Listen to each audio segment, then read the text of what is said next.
L'allégresse du couronnement de Charles III a pris fin ce mercredi 10 mai, pour Sophie d'Édimbourg. La belle-sœur du monarque a en effet vécu une après-midi terrifiante, après que le policier qui l'escortait a percuté une femme en moto alors que le cortège se rendait dans l'ouest de Londres.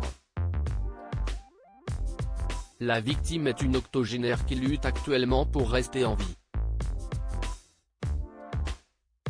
Dans un communiqué publié par Buckingham Palace, il a été indiqué que l'épouse du prince Édouard et les siens adressaient leurs pensées et leurs prières à la blessée et à sa famille, ajoutant que la duchesse était reconnaissante de la réaction rapide des services d'urgence.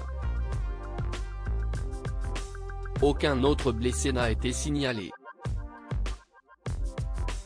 Après l'accident, la victime a été transportée à l'hôpital dans un état critique. Les ambulanciers du London Ambulance Service et du London Air Ambulance se sont précipités sur les lieux, selon le Daily Mail, pour porter assistance à la vieille dame. Les médias qui se sont rendus sur place ont photographié les lieux du drame. Un sac ainsi que d'autres achats de la victime, dont un masque et ce qui semble être une bouteille de désinfectant pour les mains, sont éparpillés sur la chaussée. Une chaussure, dont on ne sait pas si elle appartient à la dame accidentée, a aussi été immortalisée à gauche de la moto de police. Supérieur à couronnement de Charles III et Camilla, complicité, émotion. Retour sur les moments forts de la journée. Le drame qui bouleverse Sophie et Édouard d'Édimbourg. La collision s'est produite sur la 4, l'une des routes à deux voies les plus fréquentées de l'ouest de Londres, à quelques mètres d'un grand magasin Tesco.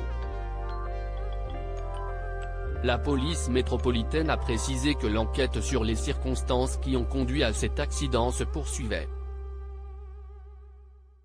Un porte-parole a aussi confirmé que la direction des normes professionnelles de la police avait été alertée de l'incident, comme le veut le protocole.